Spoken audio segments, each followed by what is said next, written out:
ത്രിയേക ദൈവത്തിന് സ്തുതി. എല്ലാവർക്കും ഹെർമിറ്റ്സ് ടോക്സിൻ്റെ 596 ഭാഗത്തിലേക്ക് സ്വാഗതം.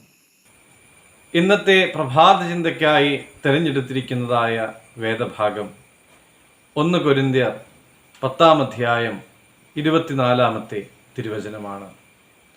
ഓരോരുത്തൻ സ്വന്തം ഗുണമല്ല മറ്റുള്ളവൻ്റെ ഗുണം കൂടെ നോക്കണം.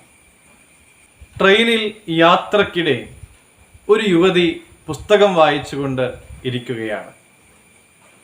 വായനക്കിടെ പുസ്തകത്തിൻ്റെ മാർജിനിൽ എന്തൊക്കെയോ കുത്തിക്കുറിക്കുന്നുണ്ട്. തൊട്ടടുത്ത് ഒരു അമ്മയും കുഞ്ഞും യാത്ര ചെയ്യുന്നുണ്ട്. തൻ്റെ ലൈബ്രറി പുസ്തകത്തിൽ കുത്തിവരച്ചതിൻ്റെ പേരിൽ ഈ കുഞ്ഞിനെ അമ്മ വഴക്ക് പറയുന്നത് ഈ യുവതി ശ്രദ്ധിച്ചു. പെട്ടെന്ന് തന്നെ തൻ്റെ കയ്യിലിരുന്ന പേന അവൾ എടുത്ത് മാറ്റിവെച്ചു.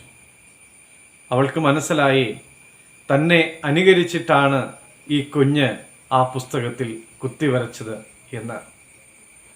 ലൈബ്രറി പുസ്തകത്തിൽ കുത്തിവരയ്ക്കുന്നതും സ്വന്തം പുസ്തകത്തിൽ എഴുതുന്നതും തമ്മിലുള്ളതായ വ്യത്യാസം ഈ കൊച്ചു കുഞ്ഞിന് തിരിച്ചറിയുവാൻ സാധിക്കില്ല എന്ന് അവൾ വേഗത്തിൽ തിരിച്ചറിഞ്ഞു.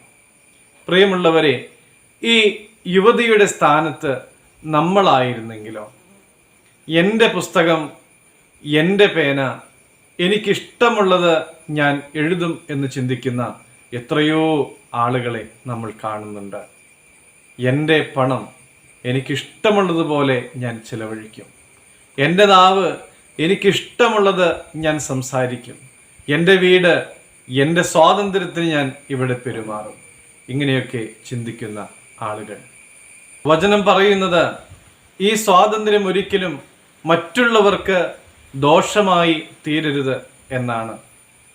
നിങ്ങൾ തമ്മിൽ തമ്മിൽ സ്നേഹിപ്പിൻ എന്നൊരു പുതിയ കൽപ്പന ഞാൻ നിങ്ങൾക്ക് തരുന്നു എന്നാണ് കർത്താവ് പഠിപ്പിച്ചത്. പ്രിയമുള്ളവരെ, തമ്മിൽ തമ്മിൽ സ്നേഹിക്കുവാനായിട്ട്, സ്വന്തം ഗുണം മാത്രം നോക്കാതെ മറ്റുള്ളവൻ്റെ ഗുണം കൂടെ നോക്കുവാനായിട്ട് നമുക്കെല്ലാവർക്കും സാധിക്കട്ടെ. പ്രാർത്ഥിക്കാം. കാരുണ്യവാനായ ദൈവമേ, ഈ ഭൂമുഖത്ത് ഞങ്ങളായിരിക്കുമ്പോൾ ആവശ്യമുള്ളതായ സ്വാതന്ത്ര്യം ഞങ്ങൾക്ക് നീ നൽകിയിട്ടുണ്ട്.